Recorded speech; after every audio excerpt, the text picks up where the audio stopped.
ever find the right words. And there's no way this is real life. There's no telling you're the right girl, so I can only say. Hey, what's up, guys?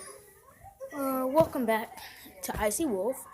And let's see. Right now, I'm back with 5 crazy science stunts that you can try at school. But it's not like I would try it at school, anyways. I might. So, yeah, you already knew that by the title of the video. So, let's just get started, because I really don't have anything to say, and I don't want to talk too much. We use them all the time, but sodium metal is one that's extremely reactive. The second it touches water, it starts ripping the water molecules apart and releasing hydrogen. Hold up, let me shrink this so you can see more of the video. Gas, which you can see is highly flammable and in some cases explosive. The vigorous reaction is exothermic and gets so hot, it'll spontaneously burst into flames and can explode. Now, if a piece of wood is thrown on top, the elemental sodium blasts back with tremendous power and sends the wood flying. Now, the reaction also forms sodium hydroxide, which is very caustic and typically used as a drain cleaner. But you might remember from a previous video, we can tame that dangerous chemical with bacon grease and make it into a custom bar of shower soap. For this next experiment, we need a plastic soda bottle filled a third of the way with lukewarm water and a little bit of liquid nitrogen. Now, if we pour a bit of the cryogenic fluid into the bottle and simply turn it upside down, the bottle blasts off with tremendous force. Now we've got a high-risk handheld rocket launcher. This works because the liquid nitrogen floats on. Why would I do any of this at school? I would get ISS. Or probably OSS. Can't do this at school. The water and the gas can escape out the top, but when the bottle is turned over. And also, who has liquid nitrogen? I don't have liquid nitrogen anyways. Hey, I have liquid nitrogen. You want some? The liquids trade places and the nitrogen is instantly vaporized, blasting water up the nozzle with incredible pressure. These bottles can shoot hundreds of feet at high velocity, which apparently is enough power to break clean through my kitchen window. There's also a risk of these blowing up in your hand, so why don't we move on to the next experiment while we're still in one piece. Now, one way to supercharge a Halloween party is with a spellbinding Blasto-Lantern. Just pour a bit of calcium carbide into a small plastic cup, then carefully set it inside a pre-carved pumpkin. When all the pieces of the pumpkin are back in place, simply pour in a bit of water and put the lid back on top. The pumpkin will slowly fill up with highly flammable acetylene gas. So as you might be able to guess, we're going to light that off with a fuse. Now when the spark hits the gas, it blasts out a sinister looking face with a startling amount of power.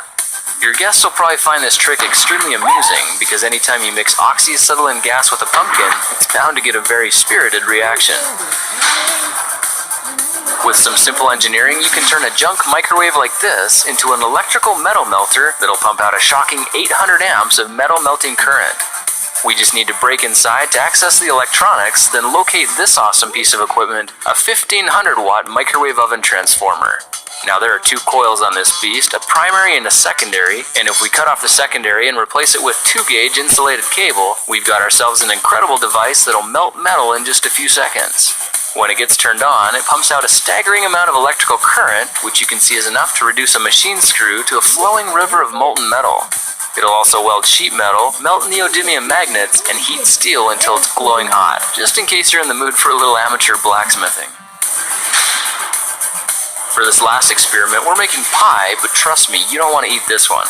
We'll need to take this recipe outside and away from anything flammable, and get started by mixing precise amounts of sugar and potassium nitrate. This is a highly flammable mixture already, and the more we shake it, the faster it's going to react when we light it later on. Now, if we warm this powder on medium-low heat, you can see the sugar begins to caramelize and absorb the nitrate salts. When it's all melted and mixed together, it kind of looks like pumpkin pie filling, so why don't we try pouring it into a pie crust and letting it set for a few minutes. If it weren't for the fuse sticking out of the center, you'd think it was just a regular pumpkin pie. But watch what happens if we light it off. It bursts into a fountain of flames and spews hot ash like a miniature volcano. This gives a whole new meaning to the term pyrotechnics, and this just might be the first dessert that burns its own calories.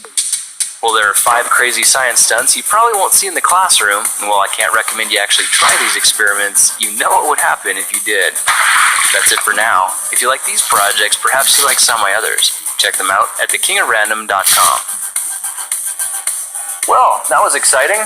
Hey guys, I hope you like these demonstrations. They are some of my favorites, probably because they're a little bit dangerous, but that keeps it real. And if you felt the power and learned something new, then why don't you share this video on Facebook and Twitter and Reddit, because it really does help a lot. Now there's one thing I need you to do right now. Click on this video that Alltime 10s just released on their channel. It's showing 10 crazy experiments that scientists did to themselves. This is a video you need to see, and if you don't know who Alltime 10s are by now, you need to. They do some of the best top 10s videos on the internet. They have a super popular YouTube channel with almost 3 million subscribers, and as you might have guessed, this video is in collaboration with theirs. So go check them out, subscribe to them, and tell them that Grant Thompson sent you. Now in the next couple of weeks, I'm going to show you how to make miniature rockets that'll launch off your desktop. So subscribe right now if you haven't already, because I'd really like to see you around in those project videos. Are you still here? Go check out Alltime 10s. Okay then. Well, there's that video. I definitely will never in my life try that at school. And, yeah, that's this video. And,